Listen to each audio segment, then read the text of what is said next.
During the final presidential debate on Thursday, national security threats were only briefly addressed. When asked about North Korea's continued development of nuclear weapons, President Donald Trump defended his diplomatic outreach to leader Kim Jong-un.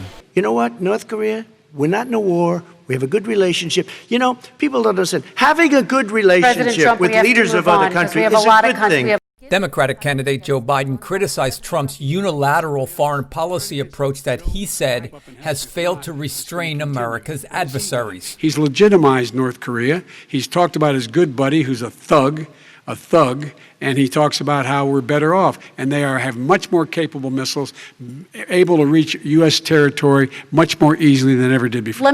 The Trump administration has cited restarting North Korean nuclear talks among its foreign policy accomplishments, along with brokering improved relations between Israel and some of its neighbors, negotiating a peace deal with the Taliban in Afghanistan, defeating ISIS in Syria, all while withdrawing American forces from foreign conflicts and persuading allies to pay a greater share of the costs for stationing U.S. troops abroad.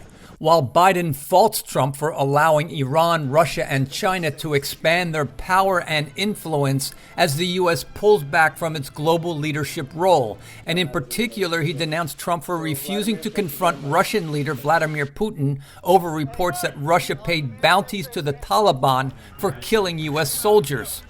Except in times of war, foreign policy does not usually play a major role in U.S. elections, but this year Trump's tough trade restrictions imposed on communist Cuba and efforts to depose Venezuela's socialist leader Nicolas Maduro could increase his support among Cuban Americans in Florida. The Trump's position, the anti-Castro position and pro-democracy position in Venezuela are helping Trump with a small segment of the electorate. It is unclear if Trump's strong support for Israel can cut into Biden's support from Jewish Americans in Florida, who voted overwhelmingly for Trump's Democratic opponent Hillary Clinton in 2016.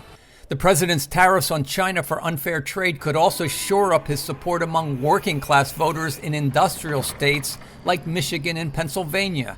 Trump won these key swing states in 2016, and this year they could again determine the winner of a close contest. Brian Padden, VOA News, Washington.